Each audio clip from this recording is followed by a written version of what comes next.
waxaan codsanaynaa waana la dhibay annaga oo dib xooganaana loo geystay annagoo khayrkaa wadnay oo waxaana lagu maagay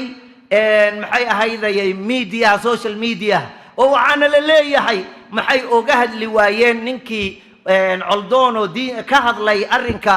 kiristaamaynta iyo annagu ma lihin xaq buu ahaa iyo kaasu ah ma lihin mana aanan jeclayn in uu maxay ahayday sidaa isu soo qotomiyo ma aanan jeclaysan laakiin dadkiibaa waxay meel kasta noo dhigeen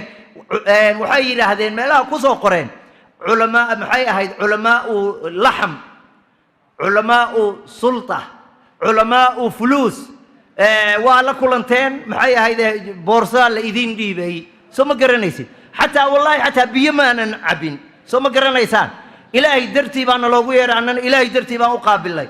annagoo dhibkaana gaaray waxaan codsanaynaa oo madaxweynaha ka codsanaynaa in ilaahay subxaanahu watacaala dartii uu ninka diin buu qabsaday ina coldoon in la sii daayo baan codsanaynaa maxaa yeelay diin buu naga galay oo yidhi dee kiristaan baa hortaagnahayay kaasee dhahay waa la xiray ummadiina way daba gashay meel kastoon marna hargeysana waana lagu maagayey meel kastoo booramaan nimaanana waana lagu maagayey idaacadihiina waana lagu maagayaa meel kastoon maxay ahayda dhegaysanana way ka soo boodaysaa soo ma garanaysid mid baaba noogu darnaayoo na wada gaalaysiiyey oo yidhi maxay ahaydayay daaquud bay raaceen kaasuu ahaa hadda ka hor baa waxaa dhacday aniga kenyan ka imi madaxweyne waxaa noo ahaa nin kibaki la dhaho kibaki oo gaal ah wuxuu eriyey sheekh shuyuukhdii ka mid ah ayuu waddanka ka saaray oo sheekh maxamed sheekh cismaan la yidhaahdo buu eriyey